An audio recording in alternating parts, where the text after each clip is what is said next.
Wesley Wells Anderson was born in 1969 in Houston, Texas. He grew up in his birthplace before moving to college in Austin. There, he studied philosophy and met one of his future collaborator, Owen Wilson. Over the years, Anderson has produced a number of movies which are appreciated for their distinctive style, and is now working on another one that will be released in 2018. Anderson's movies put forth three big ideas. 1. His creative world is authentic. Anderson doesn't make huge, spectacular universes such as Star Wars or The Lord of the Rings. These big franchises are very entertaining, but what's special and specific to the world of Anderson is that it is simple, a bit childlike, and it echoes to the spectator's own experiences in life.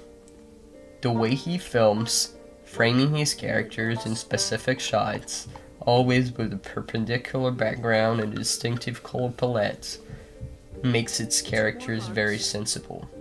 This simplicity and this sensibility makes us understand and have empathy for them. But more than just touching, they also surprise us by their creativity. There's this scene in Grand Budapest where Anderson takes the universal theme of the farewell, but there is somebody that is leaving, here Madame D, and the two characters might never see each other, and suddenly Mr. Gustav starts to look at her fingernail polish and tells her how horrible it is. You've nothing to fear.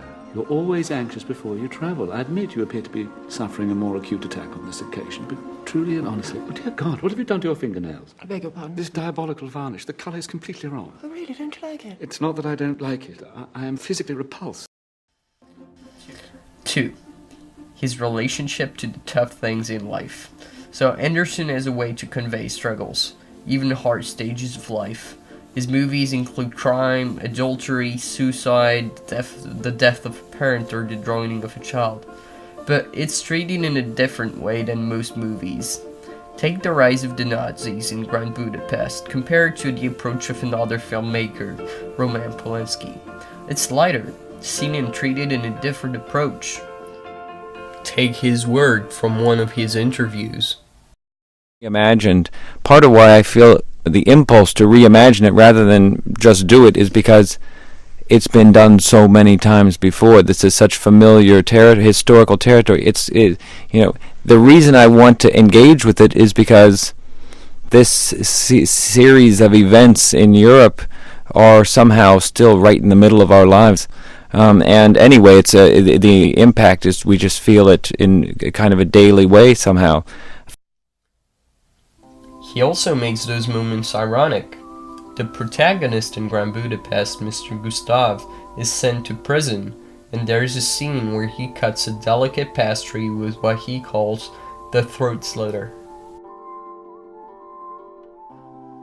Who's got the throat slitter? So, Anderson has a talent to convey the richness and the simplicity of people's interactions. More than that, he creates a world, frames it between light bulbs or inside miniatures so that the spectator can stand back and thus have a better grasp at the action. He depicts this life painting that so many of us like because it's honest, funny, and very moving.